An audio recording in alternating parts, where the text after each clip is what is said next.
Hey, yoga teachers. I want to talk a little bit today about creating a spiritual theme or an inspiration to start your yoga class. And I'm not talking about the physical focus of a yoga class, meaning the actual poses that you're teaching, like arm balances or inversions or back bends. But I'm talking about the specific inspiration that your students should be focusing on as they practice the class.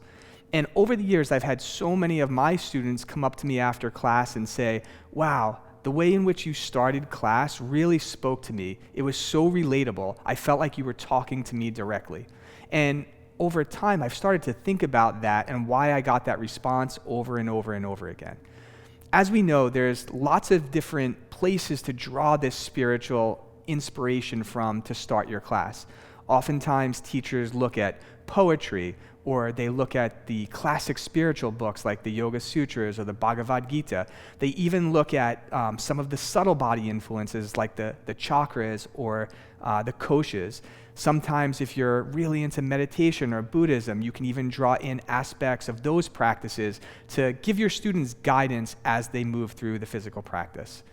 For me, however, the way in which I was able to get my message across in the most authentic way was to really study yoga philosophy as it is. I dug deep into the Yoga Sutras, I dug deep into the Bhagavad Gita, I dug deep into the subtle bodies of the koshas and the chakras. And then I wound up living my life and looking at my life through the lens of that yoga philosophy that I studied. Meaning, I would look at something that happened to me personally, an adversity I faced, a challenge that came to me, the way I dealt with my relationships at work or with my family or with my wife and my kids, and I would frame that through the lens of yoga philosophy and apply that philosophy to how I would deal with that situation. And just by describing my personal example to my students and then giving a way forward or a method in how to deal with that situation really made it relatable for my students. They looked at me as a real person. They saw that I faced the same challenges that they did, and then I gave them a solution through this great practice of yoga. But that's my method, and it worked really, really great for me because it was authentic. So what I'm saying for you yoga teachers is be yourself.